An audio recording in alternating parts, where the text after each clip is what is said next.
Undercover Clown. Written by Carol Jones.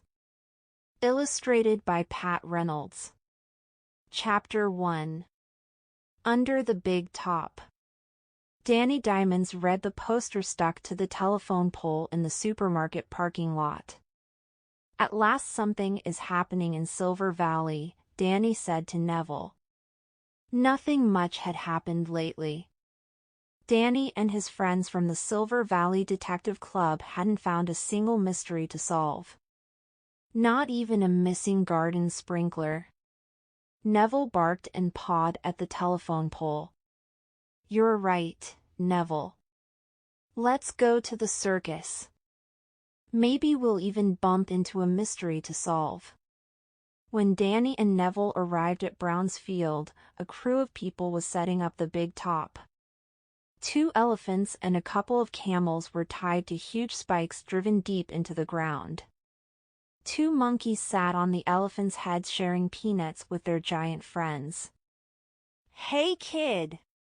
Come and help with the big top, called a voice from under the canvas. The canvas looked very heavy, much heavier than the light nylon tent Danny used when he went camping with his parents. And the poles were as tall as trees. But everyone at the circus knew what to do. They had that tent up quicker than his parents could set up camp. A boy walked out of the big top. He was only a few years older than Danny. Thanks for your help, he said to Danny. My name is Angelo Pietro. I'm one of the Flying Pietros. Just then there was a roar from behind the big top. Is that one of your lions, Angelo? Asked Danny. No, it sounds like Basil Bumstead, our ringmaster. I wonder what's wrong. It didn't take long to find out. Basil came running over to the big top, his coattails and top hat flapping. My cane's missing. I can't find my diamond-headed cane. How can I be the ringmaster without my cane? It's been in the Bumstead family for 100 years. Basil cried. Angelo frowned. Neville barked. The animals stared. Danny grinned. I think this is a job for the Silver Valley Detective Club, he declared. Chapter 2. Flying Fruit. Wanda Wong chose a perfect golden orange from the fruit bowl. Lunch anyone? She asked the other members of the Silver Valley Detective Club who were sitting around the table in the clubhouse. Lunch. That's not lunch, cried Danny as he burst through the clubhouse door. That's entertainment. Danny took the orange from Wanda's hand and grabbed 2 more from the bowl. Then he tossed one in the air. Danny, they'll bruise if you drop them, said Wanda.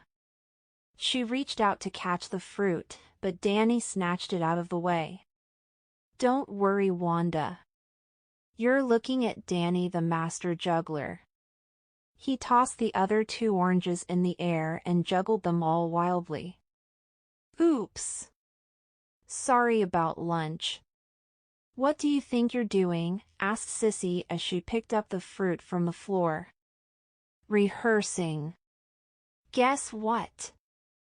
I'm going to join the circus. Circuses can be dangerous places, said AJ. All those skinny wires and wild beasts. It's safer just to take photos. What's your job going to be, Danny? Cleaning up after the elephants? Sissy laughed. That should help you to build up your muscles. I'm not sure yet, said Danny. But it has to be more exciting than hanging around Silver Valley and being laughed at. Danny stomped off in a huff. Sissy shrugged at Wanda. What did I say? Danny was so mad he decided not to tell his friends about the missing cane at all. He would solve the mystery himself. He would go undercover at the circus and get to the bottom of this mystery alone. Chapter 3. Not a clue. Every day after school, Danny visited the circus. He watched the performers practice. Mary the Magnificent pulled rabbits from hats and the Flying Pietros walked the tightrope. Angelo even invited him to join them. "I'm not very good with heights," said Annette the high wire. "Don't worry," said Angelo. "I think we can find something for you to do a little closer to the ground." In between rehearsals, Danny looked for clues. He really wanted to find the missing cane. Mr. Bumstead let him search his trailer. The police hadn't found anything. Not even a stray fingerprint. Mr. Bumstead's trailer was very messy. His clothes and books were all over the bed and chairs. The sink was full of dirty dishes. There were even peanut shells on the floor. "Do you always leave the window open?" Danny asked the ringmaster. Maybe he'd found a clue. Yes. But a cat burglar couldn't get in through that window. "It only opens the width of my hand." Danny was disappointed. So far he hadn't found any clues. His juggling hadn't improved either.